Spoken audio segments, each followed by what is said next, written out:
다 같이 오늘 하나님의 말씀 살펴보는 시간 갖도록 하겠습니다. 오늘 다 함께 살펴볼 하나님의 말씀은 고린도후서 5장입니다. 고린도후서 5장 8절에서 11절 말씀까지 오늘 말씀 보겠습니다. 고린도후서 5장 8절에서 11절입니다. 고린도후서 5장 8절에서 11절 말씀. 8절 말씀 제가 먼저 읽겠습니다. 내가 말하노니 우리는 확신에 차 있으며 오히려 몸을 떠나 주와 함께 있기를 원하노라. 그러므로 우리는 함께 있든지 떨어져 있든지 그분께서 받아주시는 자가 되려고 수고하나니 이는 우리가 반드시 다 그리스도의 심판석 앞에 나타날 것이기 때문이라.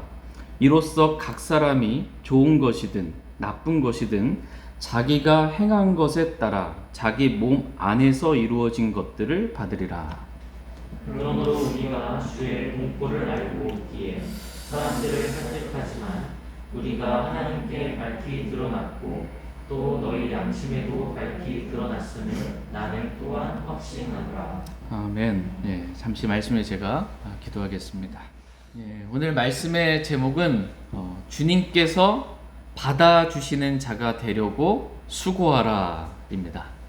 주님께서 받아주시는 자가 되려고 수고하라 라는 제목으로 하나님의 말씀 나누는 시간 갖도록 하겠습니다. 주님께서 받아주시는 자가 있고 주님께서 받지 아니하시는, 받아주시지 않는 자가 있다라고 성경은 말씀해주고 계십니다. 여기서 받아주신다라고 했을 때 주님 모든 사람이 구원받기를 원하시기 때문에 모든 사람을 위해서 피 흘리셨어요. 그 피로 모든 사람의 모든 죄를 단번에 영원히 용서해 주셨어요.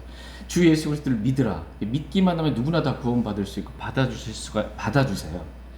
근데 여기서 받아주신다라는 건 구원으로의 받아들임이 아니에요. 오늘 본문 말씀에 받아들이신다라는 거는 그리스도인이 주님이 나를 받아주시도록 구원받도록 수고하라는 말씀이 아니고 보상으로의 받아주심이에요. 보상. 주님께서 나를 받아주시는데 보상받을 자로, 합당한 자로 받아주시도록 그렇게 이 땅에서 주님을 위해 수고하라 라는 그러한 말씀입니다.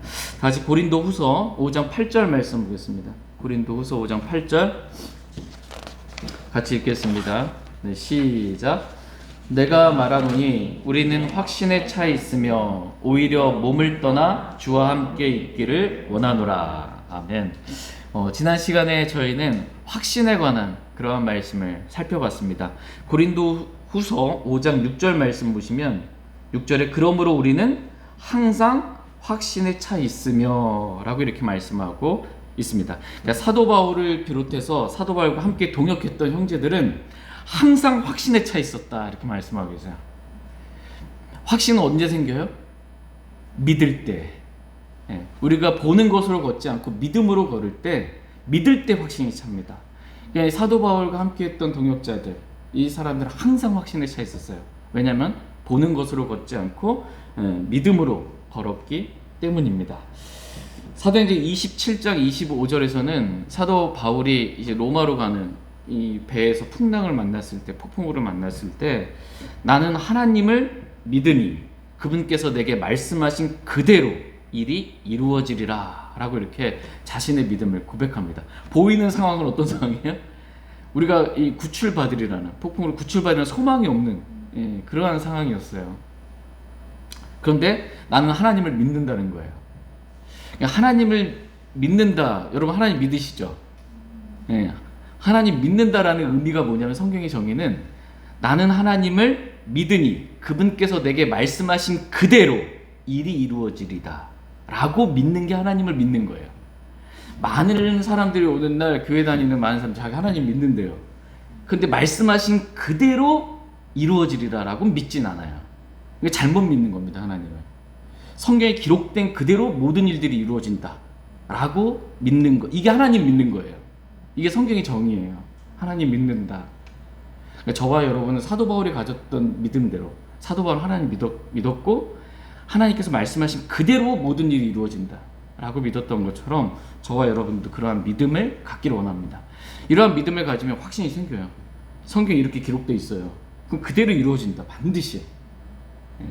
그래서 항상 확신에 차서 말하고 항상 확신에 차서 행할 수 있기를 하나님은 원하십니다. 그 확신 가운데 사도 바울은 오늘 본문 말씀에서 자신의 원함이 무엇인지 말씀하고 계세요. 이 믿음의 확신 가운데 내 원함이 무엇인지 말씀하고 계십니다. 다 같이 고린도후서 5장 8절 말씀 다시 한번 읽겠습니다. 네, 시작. 내가 말하노니 우리는 확신에 차 있으며 오히려 몸을 떠나 주와 함께 있기를 원하노라. 아멘. 우리는 확신에 차 있으며, 확신에 차서 지금 말하는 거예요. 그래서 확신에 차 자신의 원함을 말하는데 그 원함이 뭐예요? 오히려 몸을 떠나 주와 함께 있기를 원하노라. 이렇게 말씀하고 있습니다. 그러니까 몸을 떠나서, 혼이 몸을 떠나면 뭐예요? 죽는 거잖아요. 내가 죽어서 주와 함께, 지금 주님 부활 승천하셔서 셋째 하늘에 계시잖아요. 그 주님과 함께 하는 것, 이걸 내가 간절히 원한다라는 거예요. 이 원함이 있다라는 것입니다. 만약 누군가가 사도 바울에게 몸을 입고 이 땅 가운데서 살기를 원하세요? 이게 좋으세요? 아니면 몸을 떠나서, 죽어서, 혼이 몸을 떠나서 하늘에 가기를 원하세요? 죽기를 바라세요? 라고 묻는다면 사도 바울은 내가 확신에 차서 나는 몸을 떠나서 주와 함께 있기를 원하노라 라고 이렇게 고백한다라는 것입니다. 이걸 바란다라는, 간절히 원한다라는 것입니다. 어떤 목사님께서 이런 말씀을 하셨어요. 뭐 약간의 문장의 표현은 좀 다를 수 있는데 주된 내용의 요지는 다음과 같아요. 그분이 하신 말씀의 내용은 구원받은 사람에게는 이 땅에서 누리는 최상의 일도 하늘에서 누리게 될 일에 비하면 최악의 일이 될 것이고, 구원받지 않은 사람에게는 이 땅에서 최악의 일도 지옥에서 겪게 될 일에 비하면 최상의 일이 될 것이다. 이렇게 말한 적이 있습니다. 한마디로 구원받은 사람은 몸을 떠나서 빨리 하늘에 올라가는 게 최상이라는 거예요. 그게 최상이고, 구원받지 않은 사람은 어디 가요? 지옥 가잖아요. 하루라도 더 이 땅에 사는 것, 최악처럼 보여도 하루라도 더 이 땅에 사는 것, 그게 최상이다 라는 거예요. 지옥 가면 그건 진짜 이루 말할 수 없는 거거든요. 밤낮 쉼없이 고통받을 것이기 때문에. 그렇다면 저와 여러분들에게 있어서 최상은 뭘까요? 여러분, 뭐가 최상이에요? 이 땅에서 뭔가 성공하는 게 최상이 아니고, 저와 여러분에게 있어서 최상은 뭐냐면 몸을 떠나서 주와 함께 있는 거, 이게 최상이에요. 셋째 하늘에 가는 거, 이걸 원하는 거, 소망하는 거. 그러니까 믿는 그리스도인이 죽었다고 해서 아무 소망 없는 자처럼 슬퍼하지 말라 이렇게 말씀하고 있어요. 가장 좋은 데 가신 거예요. 최상이에요, 그게. 그러니까 저와 여러분이 죽어도 슬퍼하지 않기를 원합니다. 최상입니다. 사도 바울은 이러한 소망 가운데 살았어요.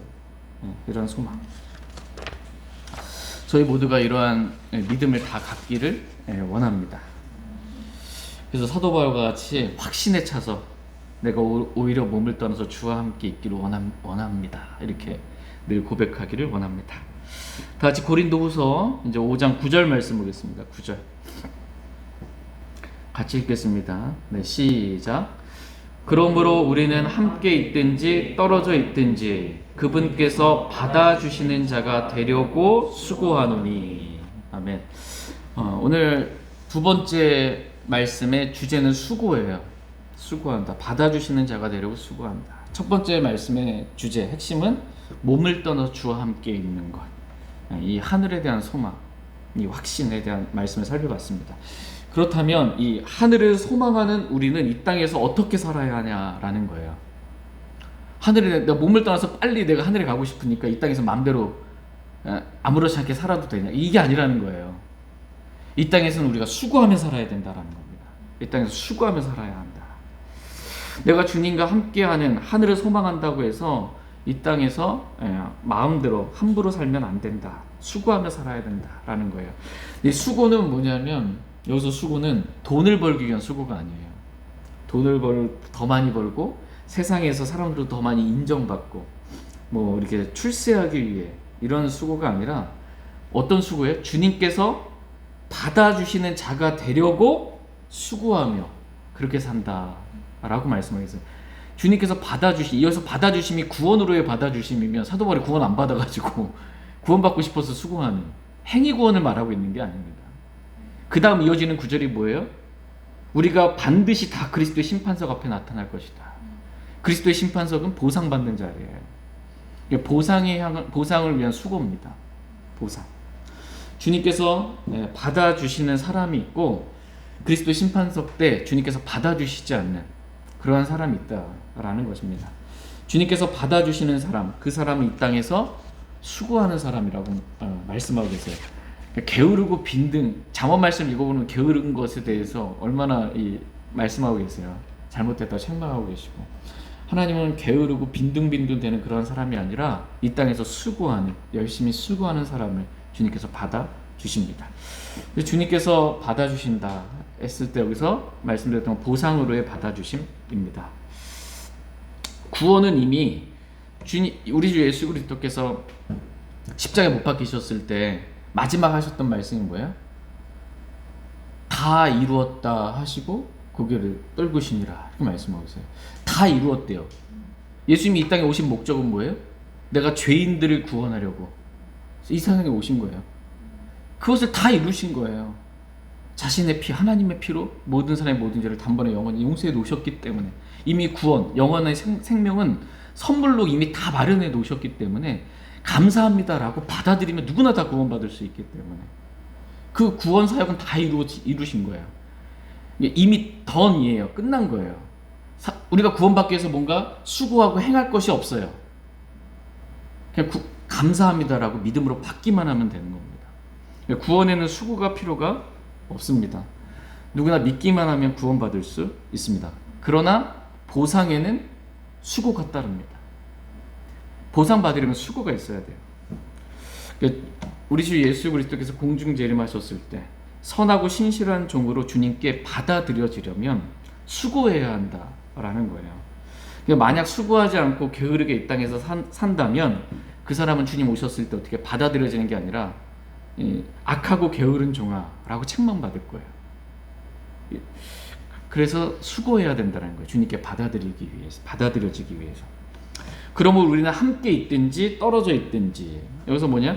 몸을 떠나서 주와 함께 있든지, 셋째 하늘에 함께 있든지, 몸으로는 주님과 떨어져 있든지 그분께서 받아주시는 자가 되려고 수고해야 한다, 이렇게 말씀하고 계십니다.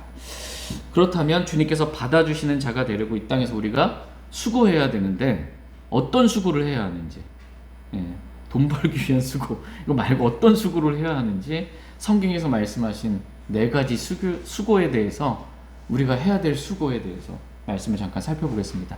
첫 번째 우리가 해야 될 수고는 기도의 수고입니다. 기도의 수고.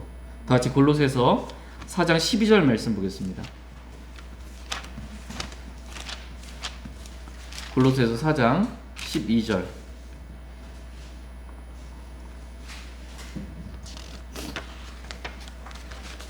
골로새서 4장 12절 같이 읽겠습니다. 네, 시작. 너희에게 속한 사람으로 그리스도의 종인 에바브라가 너희에게 문안하느니라. 그가 너희를 위해 항상 기도로 뜨겁게 수고하나니 이것은 너희가 하나님의 모든 뜻 안에서 완전하고 완벽하게 서게 하려 함이라. 아멘. 여기서 기도로 뜨겁게 수고하나니 라는 말씀을 보게 됩니다. 그러니까 저와 여러분이 수고해야 되는데 첫 번째 우리가 해야 될 수고는 기도로 뜨겁게 수고하는 것, 기도로 수고해야 한다라는 것입니다. 그러니까 형제 자매들이 하나님의 뜻 안에서, 말씀 안에서 말씀대로 완전하고 완벽하게 서게 하기 위해, 말씀의 길로만 가게 하기 위해서 그렇게 기도로 뜨겁게 수고해야 한다라는 것입니다. 구원받지 않은 혼들을 위해서는 그들이 구원받도록 기도로 수고해야 하고, 또 하나님의 일이 사탄의 방해에도 불구하고 하나님의 일이 잘 이루어질 수 있도록 기도로 수고해야 한다라는 것입니다. 이렇게 기도로 수고하는 사람을 주님께서는 받아주시겠다라는 것입니다. 그러나 기도의 수고가 없는 사람은 받아주시지 않는다. 그러니까 보상으로예요. 구원이 아니고 보상이 없다라는 거예요. 기도의 수고가 없는 사람에게는 수고해야 보상이 있는데 기도의 수고가 없으면 보상이 없다라는 것입니다. 하나님은 우리가 기도할 때 그 기도를 들으시고 응답하시고 일하시는 분이세요. 하나님 우리의 기도를 들으시고 일하세요. 하나님이 성경에 약속을 해주셔서 이렇게 하겠다라고 약속해 주셔도 너희가 기도해야만, 내게 구하여야만 내가 그 일을 행하겠다라고 말씀하고 계세요. 우리가 기도할 때까지 주님은 기다리고 계십니다. 하나님이 저와 여러분이 기도하기를 원하세요. 더 많이 기도하기를 원하십니다.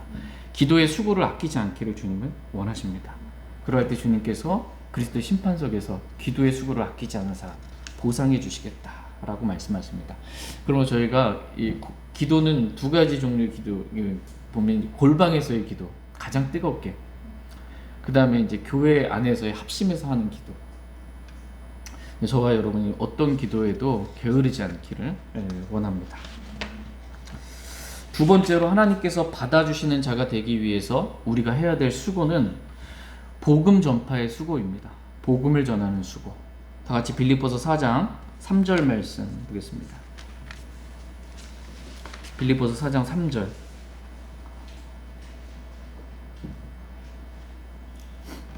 빌립보서 4장 3절 같이 읽겠습니다. 시작. 또 참된 멍의 동료인 내게도 내가 간절히 권하노니 복음 안에서 나와 함께 수고하고 또한 클레멘트와 함께 또 나의 다른 동료 일꾼들과 함께 수고한 저 여자들을 도우라.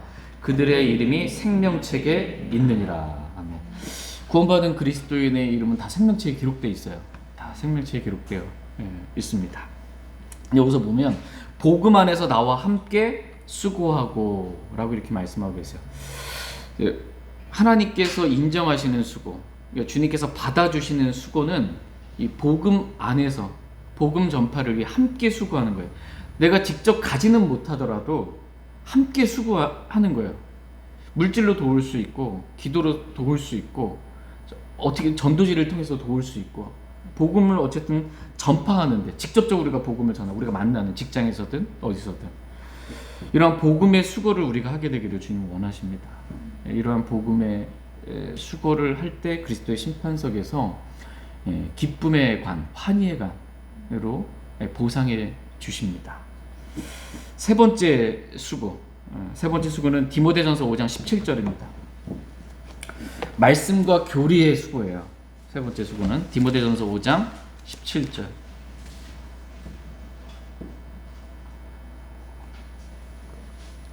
디모데전서 5장 17절 같이 읽겠습니다. 시작. 잘 다스리는 장로들을 두 배나 존경할 자로 여기되 특별히 말씀과 교리로 수고하는 자들을 그리 여길지니라. 아멘. 여기서 잘 다스리는 장로들, 여기서 장로들은 장로교회 장로님 얘기하는 거 아닙니다. 아시죠? 장로는 목사, 감독을 말합니다. 목사, 감독. 두 배나 존경할 자로 여기되 특별히 말씀과 교리로 수고하는 자들을 그리 존경하라 이렇게 말씀하고 계세요. 여기서 수고가 말씀과 교리의 수고에 대해서 말씀하고 계십니다. 이 수고를 주님이 잊지 않고 보상해 주시겠다. 그러니까 말씀과 교리를 내가 먼저 배우고 읽고 진리의 말씀을 바르게 나누어서 연구하고 그래서 그것을 나누어 주는 이 수고 잊지 않고 주님께서 보상해 주시겠다. 여러분이 장로, 목사, 감독은 아니지만 말씀과 교리에 수고는 할 수 있어요. 하나님의 말씀을 더 알고 싶어서 매일 말씀 읽고 탐구하고 그 다음에 하나님의 성품에 따른 교리가 무엇인지 사람들이 가르친 교리, 사탄의 교리가 아니라 하나님의 성품에 따른 교리, 이 교리가 무엇인지 더 알기 위해서 수고할 수 있습니다. 그리고 그것을 여러분에게 다른 분들이 전해줄 수 있어요. 복음도 전하고 말씀과 교리도 전하는 그러한 수고 아끼지 않기를 원합니다. 주님이 보상해 주십니다. 네 번째로 주님께서 받아주시는 수고는 사랑의 수고다라고 말씀하십니다. 다 같이 히브리서 6장 10절 말씀 보겠습니다. 히브리서 6장 10절 히브리서 6장 10절 말씀 보겠습니다. 히브리서 6장 10절 말씀 같이 읽겠습니다. 시작. 하나님께서는 불의하지 아니하사 자신의 이름을 위해 너희가 보여준 너희의 행위와 사랑의 수고 곧 너희가 성도들을 섬겨온 것과 또 섬기고 있는 것을 잊지 아니하시느니라. 아멘. 하나님 불의하지 않으세요. 불의하지 않다. 이거 그러면서 하신 말씀 뭐냐면 너희의 사랑의 수고를 잊지 아니하신다. 이렇게 말씀하고 계세요. 우리가 수고했는데 그걸 잊으시면 하나님 불의하신 분이라는 거예요. 근데 우리가 사랑의 수고를 했잖아요. 주님이 잊지 않고 보상해 주시겠다라는 거예요. 하나님 우리에게 수고를 잊지 않고 보상해 주시는 그러한 분이십니다. 여기서 사랑의 수고에 대해서 뭐라고 정의 내리고 있어요. 성경은 사랑의 수고 곧 너희가 성도들을 섬겨온 것과 또 섬기고 있는 것, 성도들을 섬기는 것, 이게 사랑의 수고다 이렇게 말씀하고 있어요. 그러니까 성도들을 섬기는 이 수고, 좀 수고스럽지만 이 수고를 아끼지 말기를 주님 원하세요.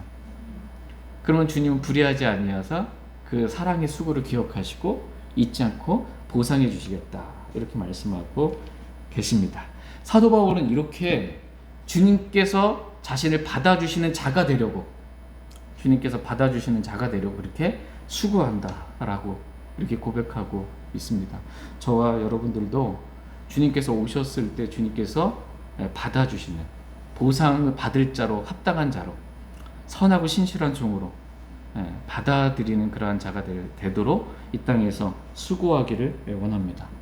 기도의 수고, 복음의 수고, 말씀과 교리의 수고, 그리고 사랑의 수고를 우리가 아끼지 않기를 원합니다.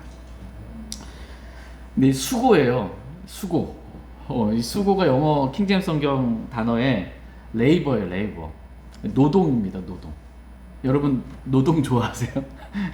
노동 힘듭니다. 이 노동. 그러니까 많은 사람이 노동, 이 수고, 이게 힘드니까 안 하려고 해요. 자꾸 피합니다. 기도하기 싫고 복음 전하는 거 피하려고 하고 말씀 읽는 거 싫고 말씀과 교리 뭐 그렇게 따지냐 교리를 그냥 넘어가자 이렇게 하고 사랑의 수고 잘 안 섬기려고 하는 겁니다. 왜? 레이버니까, 노동이니까, 힘드니까.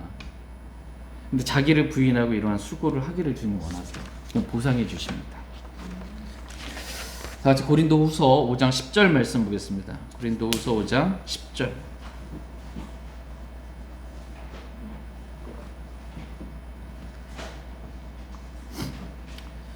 고린도후서 5장 10절. 고린도후서 5장 10절 말씀. 9절 말씀과 연관되어 있는 거예요. 이는 시작. 이는 우리가 반드시 다 그리스도의 심판석 앞에 나타날 것이기 때문이라. 이로써 각 사람이 좋은 것이든 나쁜 것이든 자기가 행한 것에 따라 자기 몸 안에서 이루어진 것들을 받으리라. 그렇기 때문에 수고하라는 거예요. 그렇기 때문에 그리스도의 심판석에서 받아들여지는, 주님께 받아들이는 자가 되게 하려고 수고하라라는 것입니다. 오늘 말씀의 세 번째 주제는 그리스도의 심판석입니다. 그리스도의 심판석. 첫 번째 주제는 뭐였어요? 확신에 차서 주와 함께 있기를, 몸을 떠나서 주와 함께 있는 것, 그걸 내가 원한다, 소망한다. 두 번째는 수고에 대한 말씀을 저희가 살펴봤고, 세 번째는 그리스도의 심판석과 관련된 말씀을 저희가 살펴보기를 원합니다. 그리스도의 심판석, 여러분 들어보셨죠? 그리스도의 심판석. 그리스도의 심판석, 이 네 가지 특징만 오늘 잠깐 살펴볼게요. 첫 번째 특징은 그리스도의 심판석은 그리스도인들만 서게 되는 심판석이에요. 그리스도인들만 받는, 그리스도의 심판석에 구원받지 않는 사람 한 사람도 없어요. 왜냐면 그리스도의 심판석이 있는 자리가 어디예요? 장소. 셋째 하늘이기 때문에 그래요. 셋째 하늘. 예수님께서 셋째 하늘에서 공중재림하시죠. 공중재림하실 때 이 땅에 살아있는 자들이 채워 올라가죠. 그리하여 그리스도와 항상 함께 있게 되시죠. 셋째 하늘에 가요. 휴거돼서 셋째 하늘에서 그리스도의 심판석이 있어요. 구원받은 사람들만 받는 심판석이 그리스도의 심판석입니다. 그렇다면 구원받지 않는 사람들이 서게 될 심판석, 이건 어디일까요? 신왕자 심판석입니다. 뭐 개혁성경에서 백보자 심판석 이렇게 얘기하는데 신왕자 심판석. 이거 구원받지 않는 사람들만 서요. 구원받은 사람이 이 자리에 있을 수가 없어요. 구원받은 사람들만 받는 심판석, 구원받지 않는 사람들만 받는 심판, 이게 흰왕자 심판석입니다. 근데 흰왕자 심판석은 언제 있어요? 시기적으로 언제 있냐? 그러니까 예수님께서 공중재림 하시면 교회가 휴거되잖아요. 그죠? 그리고 교회는 셋째 하늘에서 주님과 있죠. 여기서 이제 그 그리스도의 심판석이 있게 되죠. 그리고 이 땅에서는 그러면은 어떻게 돼요? 교회가 휴거되고 나면 이 땅은 7년 환란이 시작됩니다. 7년 환란. 7년 환란이 이렇게 이 땅에서는 이렇게 시작이 되고, 7년 환란 끝에 우리 주 예수 그리스도께서 수많은 성도들과 함께 지상 재림하십니다. 7년 환란의 끝은 어떻게 끝나냐? 지상 재림으로 끝나요. 만왕에 와시는 예수 그리스도께서 흰말 타고 지상 재림하시면서 7년 환란이 끝이 납니다. 왕으로 재림하시는 거예요. 왕으로 재림하셔서 이 땅에서 다윗의 왕자에 앉아서 어떻게 1000년 동안 통치하는 거예요. 1000년 동안, 1000년 동안 왕이 재림하셨기 때문에 왕국이에요. 왕국. 예수 그리스도께서 1000년 동안 통치하십니다. 이때 첫째 부활에 참여하는 자들은 복이 있어요.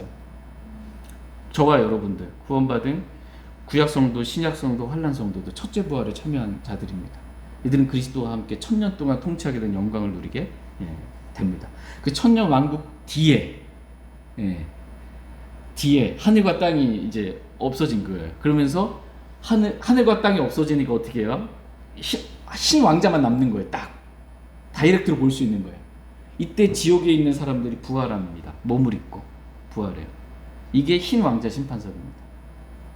여기서 심판받게 되고, 흰 왕자 심판석의 결과는 각자 행위대로 심판받는데 다 불못에 던져집니다. 불못에 던져집니다. 흰 왕자 심판석, 이게 있습니다. 이거 구분할 줄 알아야 교리에 수고하는 거죠. 이게 교리에 수고하는 겁니다. 네, 그리스도의 심판석과 관련해서 첫 번째 특징은 그리스도인들만 심판받는 자리다 라는 걸 살펴봤습니다. 저와 여러분은 어디에서 심판받아요? 그러면 저는 신왕자 심판석에 있을 것 같은데 이러면 큰일 나는 거예요. 나는 반드시 그리스도의 심판석 앞에 쓴다. 우리가 반드시 다 그리스도의 심판석 앞에 나타난다. 이렇게 성경 말씀, 오늘 본문 말씀하고 계세요. 우리가 반드시 다, 예외가 없습니다. 구원받은 우리가 다 반드시 그리스도의 심판석 앞에 나타납니다. 그리스도의 심판석의 두 번째 특징은 보상입니다. 보상. 그리스도의 심판석에서 어떤 사람은 보상을 받든지, 보상을 받는 사람이 있고 보상의 손실을 당하는 그런 사람이 있다라는 것입니다. 근데 여기서 중요한 말씀은 뭐냐면 행한 것에 따라 라고 말씀하고 계세요. 이로써 각 사람이 좋은 것이든 나쁜 것이든 자기가 행한 것에 따라 자기 몸 안에서 이루어진 것들을 받으리라. 행하지도 않았어. 몸으로 행하지를 않았는데 전 마음은 그러고 싶었습니다. 마음만은 제가 그리스도의 심판석에 보상이 있을까요? 없을까요? 없습니다. 왜? 성경은 행한 것에 따라 자기 몸 안에서 이루어진 그 일들, 그것들만 보상받기 때문입니다. 마음만 좋다고, 마음만 원함이 있다고 보상받는 것이 아니다라는 것입니다. 다시 고린도전서 3장 14절 15절 말씀 보겠습니다. 고린도전서 3장 14절 15절.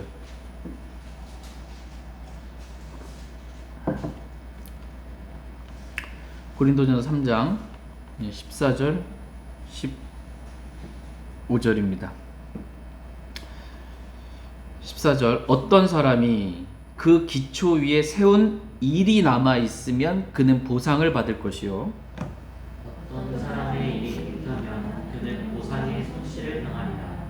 그러나 그 자신은 구원을 받되 우리를 위해 받는 것 같이 받으리라. 아멘.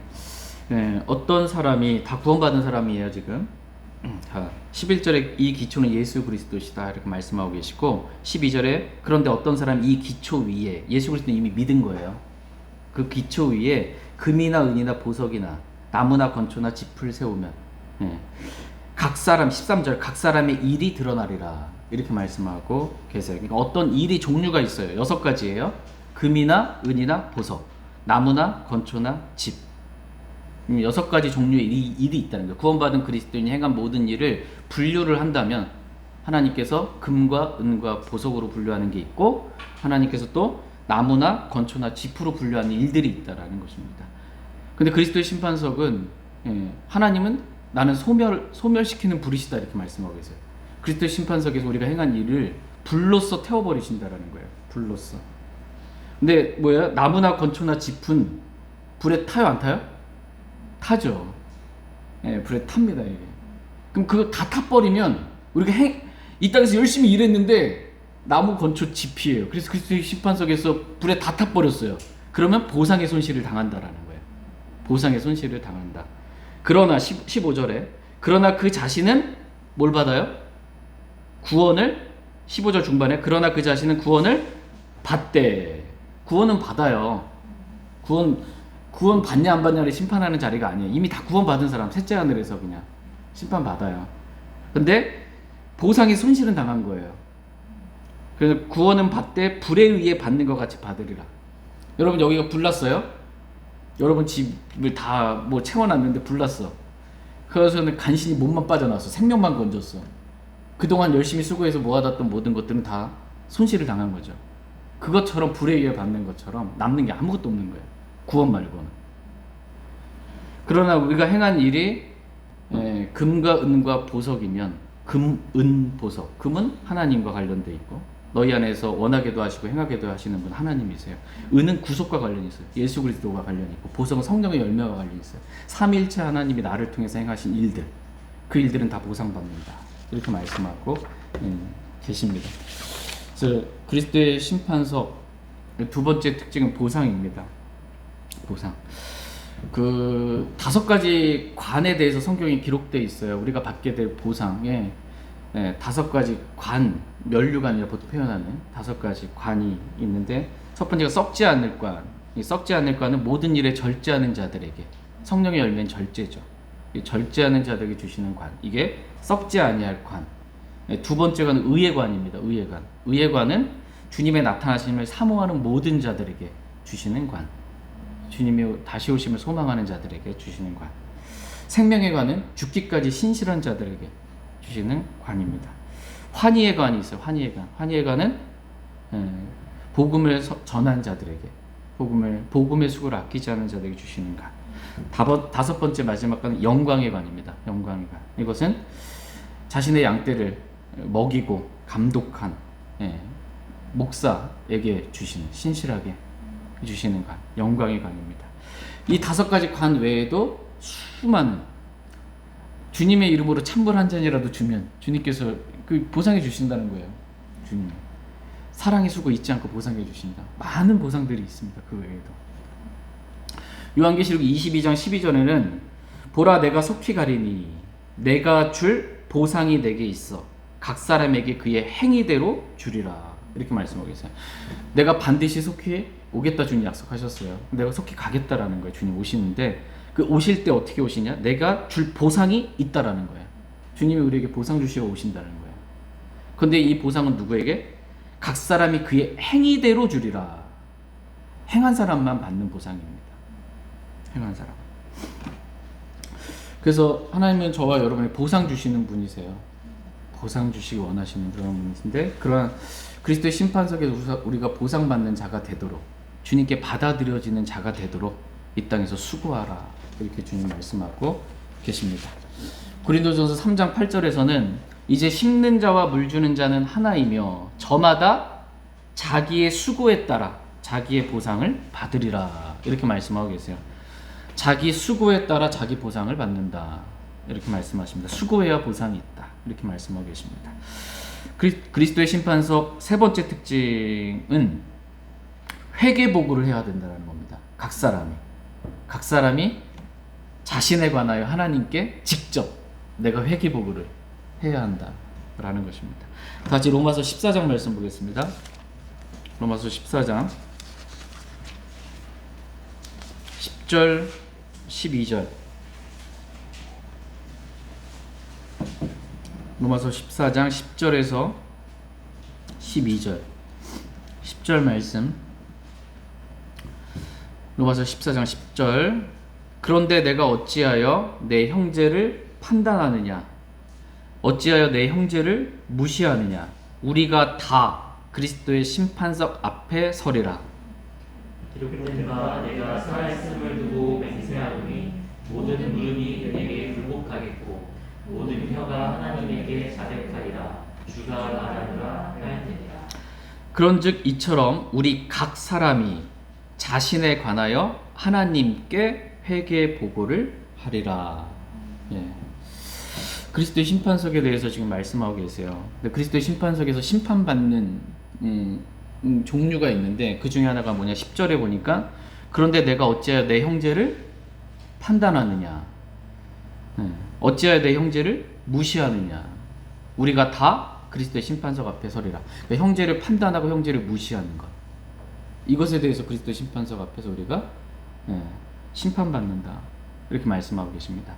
근데 여기서 형제를 판단한다라는 게 무조건 아무것도 판단하지 말라가 아니라 분별을 해야 되고요, 당연히. 요한복음 7장 24절에 보면은 예수님께서 하신 말씀이 있어요. 판단과 관련해서 겉모양으로 판단하지 말고 의로운 판단으로 판단하라. 겉모양으로는 판단하지 말라는 거야.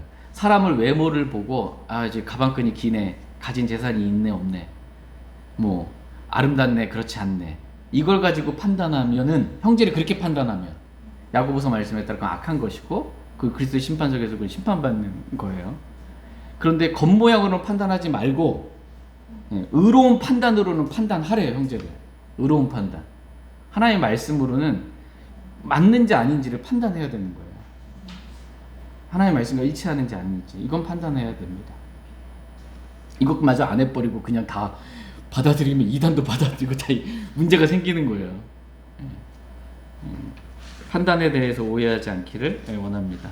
어쨌든 형제를 겉모양으로 판단하고 무시하는 것, 이거 그리스도의 심판석에서 우리가 판단받게 될, 심판받게 될 그러한 일입니다. 여기서 12절에 그러므로 이처럼 우리 각 사람이 자신에 관하여 하나님께 회개 보고를 하리라 이렇게 말씀하고 계십니다. 각 사람이 자신에 관하여 다른 사람에 대해서 아니요, 저 목사님, 저 누구 형제 이래서 내가 실족했어요, 저 사람에 대해서 뭔가 하는 게 아니고 각 사람이 나 자신에 관해서 하나님께 내가 왜 그렇게 했는지 회개 보고를 해야 되는 겁니다. 대신 해주질 않아요. 지금은 회계사가 있어 대신 뭐 어렵고 복잡한 거 대신 해주잖아요. 그리스도 심판석에서는 누가 대신해 줄 수가 없습니다. 내가 직접 해야 돼요. 나 자신에 관하여 그렇게 직접 회계 보고를 해야 한다라는 것입니다. 회계 보고예요. 회계 보고. 회계 보고는 뭐예요? 수입이 있고 지출이 있잖아요. 그죠? 이게 회계 보고잖아요. 받은 게 있고 쓴 게 있는 거예요. 하나님으로부터 받은 것을 어디에 썼는지 회계 보고하는 거예요. 우리가 하나님부터 받은 게 많거든요. 우리 하나님부터 구원 받았잖아요. 영원한 생명 받았고, 진리의 말씀 받았고, 그렇죠? 은혜 받았고, 정말 영적인 복들을 받았고, 또 은사를 받았고, 또 우리가 지금 살 수 있는 시간, 모든 것 다 하늘에서 하나님께 주시지 않으면 사람 받을 수 없다. 다 하나님께 주신 것들이야. 근데 이것을 육신의 기회로 어디에 썼냐? 주님을 위해 수고하는 데 썼냐? 아니면 다른 데 썼냐?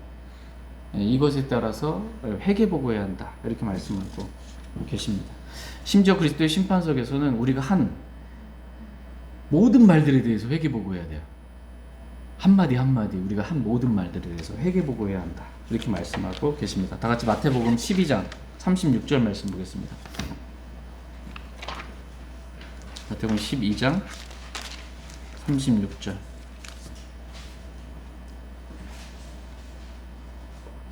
마태복음 12장 36절입니다.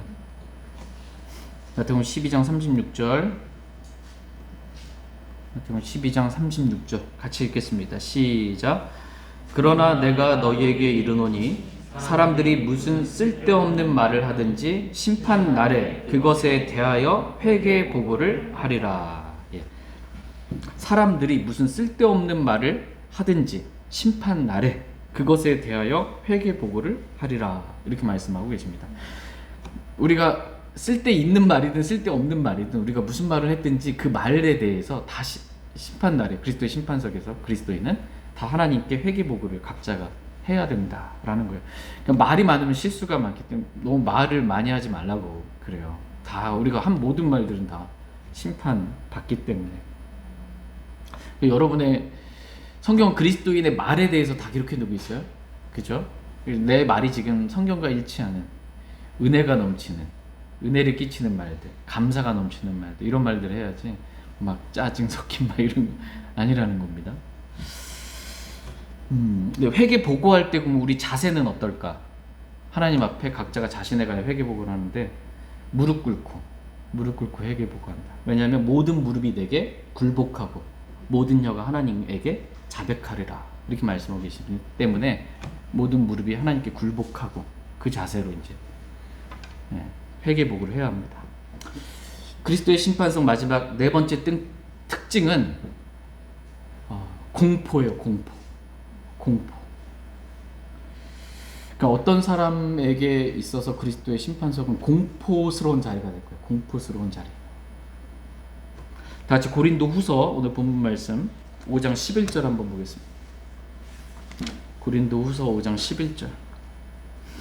말씀이 계속 연이어진다라는 걸 여러분 잊지 마시고 11절 말씀 보세요. 고린도후서 5장 11절. 그러므로 이어지는 거예요. 그리스도의 심판석과 관련해서. 그러므로 같이 읽겠습니다. 시작.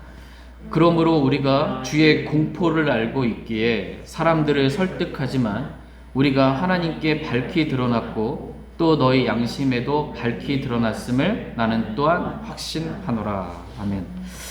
그러므로예요. 그리스도 심판석에 대해서 지금 말씀해 주고 계시고, 그러므로 우리가 주의 공포를 알고 있기에 사람들을 설득하지만 이라고 이렇게 말씀하고 계세요. 주의 공포가 나옵니다. 주의 공포. 이 공포라는 단어가 영어 킹제임스 성경에서 테러예요. 테러를 당했다. 9.11 테러. 그 사람들 거의 멘붕이거든요. 거기 당시 현장에 있었던 사람들. 테러 당했을 때. 이게 마치 그리스도의 심판석에서 주님으로부터 테러 당하는 것 같은 그러한 공포가 임한다라는 거예요. 구약 성경도 그렇고 신약 성경에서도 그렇고 주님을 만났을 때, 하나님을 만났을 때 사람들의 반응은 공포, 두려움이 있었어요. 주의 공포, 두려움이 있었습니다. 이스라엘 백성은 너무나 두려워서 이 하나님이 우리에게 직접 말씀하지 마시고 모세를 통해서 제발 모세를 통해서 그냥 말씀해 주세요. 너무나 두려운 거예요. 그런 공포가 있는 겁니다. 주님이 딱 임재하셨을 때. 대언자 이사야도 주님 만났을 때 나는 입술이 부정한 자입니다 라고 이렇게 두려워했어요. 사도 요한도 요한계시록 1장에 보면 부활하신 주님의 모습을 이렇게 요한계시록 1장에 보면 주님의 모습이 어떠한지 부활할 때 주님의 모습을 말씀하시거든요. 그 주님의 모습을 봤을 때 내가 죽은 자같이 되어 죽은 자같이 너무나 두려운 거예요. 공포가 임하는 것입니다. 이와 같이 우리가 그리스도의 심판석에서 부활의 주님 만나요. 그리스도의 심판석에서 심판하시는 분은 그리스도세요. 그리스도가 우리를 심판하세요. 그 심판자 앞에 우리가 서는 거예요. 이때 공포가 임하는 거예요. 이걸 성경은 주의 공포다. 주의 공포. 그러니까 어떤 그리스도인은 주님이 오셨을 때 칭찬과 존귀와 영광을 받을 거예요. 보상을 받을 거고, 어떤 그리스도인은 공포를 느끼게 될 것입니다. 부끄러움을 당하고. 그러므로 주의 공포를 알고 있기에 사람들을 설득한다라는 거예요. 주의 공포를 우리가 알기 때문에 사람들을 설득한다. 그리스도의 심판석에 섰을 때 그때 경험하게 될 주의 공포를 우리가 알므로 사람들을 설득하는 거예요. 주님께서 받아주시는 자가 되려고 수고하는 삶을 살아야 된다라고 설득하는 거예요. 지금 수고하지 않으면 그리스도의 심판석에서 주의 공포를 경험하게 될 거다. 그러므로 지금 기도로 수고해라. 지금 복음으로 수고해라. 지금 말씀과 교리로 수고해라. 지금 사랑의 수고를 해라. 그렇지 않으면 주의 공포를 경험하게 될 거다. 이렇게 설득하는 거예요, 지금. 그렇게 육신을 따라 살면 안 된다. 설득하고 있는 것입니다. 주의 공포를 알기 때문에. 이게 구원받은 그리스도인들도 주님을 만났을 때 심판석에서 이런 공포를 느끼는데 하물며 구원받지 않은 사람은 어떠하겠냐라는, 하물며 어떠하겠냐, 얼마나 두렵겠냐라는 겁니다. 베드로전서 4장 17절 말씀 읽고 오늘 말씀 마치겠습니다. 베드로전서 4장 17절.